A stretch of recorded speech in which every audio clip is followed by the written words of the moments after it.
In a previous video, I referred to that most infamous of quotes from the Duke of Wellington in which he referred to his soldiery as the, quote, mere scum of the earth. And as reflective as such a sentiment may have often been to the perceptions of the times, well, I also wanted to offer a quick point of clarification and add a bit of context to that quote, because there's actually a lot more meaning to it than people usually give it credit for. And it is, I think, a little more forgiving to the character of these soldiers, at least for the most part. A more complete version of the quote would read as, "The conscription calls out a share of every class. No matter whether your son or my son, all must march." And here the Duke of Wellington is referring to the French system of conscription into the army, pulling people from literally every social class to serve in the armed forces, a very modern idea, most certainly. The Duke later goes on to speak of the British Army, quote, "But our friends, I must say it in this room, are the very scum of the earth. People talk of their enlisting from their fine military feeling. All stuff. No such thing.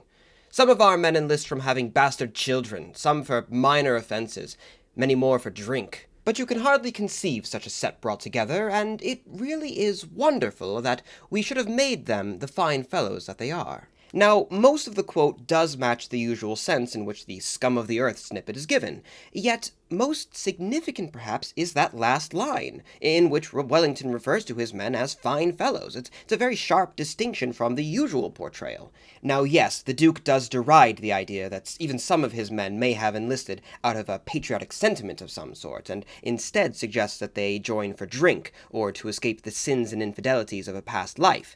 And he suggests that the British Army was drawn largely out of the worst forms of society. So much so, in fact, that it is hardly conceivable, he says, that such a set of peoples could be so centrally amassed. However, despite the ability, if you will, of the army to draw together all of these absolute worst elements of society, the Duke also lauds the remarkable ability of the army and of military service to actually reform these men into something overall better, to turn them into fine fellows, to refine this common scum into something altogether more dignified. All things considered, in this quote, it's actually quite a modern sentiment, if, yes, perhaps it is being phrased in a cruder and very different fashion than may be preferred by our more modern sentiments. But this is not to say that the Duke of Wellington had nothing but respect for his soldiers. In credit to the usual narrative, this was not the only time that Wellington referred to his men as scum.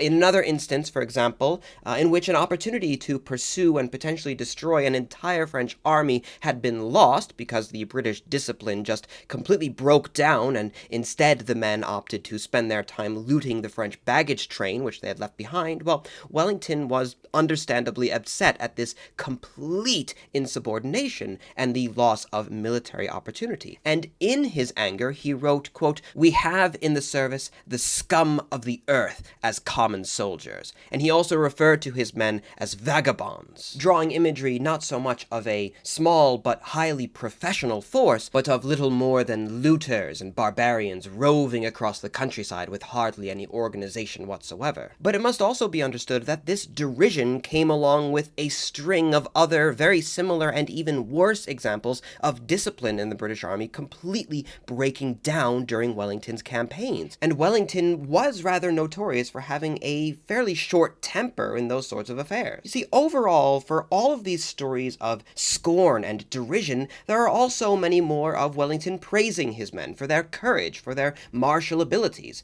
And again, overall, Wellington was, as a man, respected by his soldiers, and he certainly respected them, just not as social equals, not in a way that perhaps you and I would understand respect for a soldierly class, but a way that would be deeply understood within the 18th and early 19th centuries. He was, after all, a gentleman, and they were commoners. He was an officer, and they enlisted men. The dynamic of power and how these men were able to interact with one another was extraordinarily different from what you and I may be used to in our daily lives. And so again, while the way in which he showed and displayed his respect may seem rather strange and and crude, even disparaging to us, it is still there. It is still a sign of respect, merely different, given the extraordinarily different social circumstances which he found himself in and which the soldiers found themselves in. Now, if you'd like to read a little bit more about that power dynamic and how Wellington truly viewed his soldiers beyond simply taking isolated quotes out of context, well, I'll include a wonderful article in the description down below where you can find a little bit more information about that. It is a very interesting read, because of course Wellington was a highly complicated figure, as indeed most historical figures truly are, and really it would be very difficult, I think, to summarize his views of the army and the soldierly classes, and how moral the British army was in relation to the French army, the benefits perhaps of the conscription system versus pulling from the scum of the earth, as it were. These are all very complicated things, and you can't really look at single quotes or single lines and gain a full understanding of the man himself, so there's always worthwhile to explore that further context. And again, I will include that article in the description down below. But otherwise, I do hope that we enjoyed this quick little clarification video. Thank you also very much for watching, of course, in particular, to my ever-beneficent supporting classes on patreon.com. It is, of course, by virtue of your support that I am able to carry on with the work that I do. And if you are interested in supporting this channel, but perhaps are unable to do so through more outright donations, which I understand, well, I'll also include a few other things that you can do to help me out in a comment down below if you are so inclined. But regardless of all of that, still I say to you, my dear viewer, thank you so very much for watching. And of course, until the next time, well, I am and I shall remain your most humble and obedient of servants.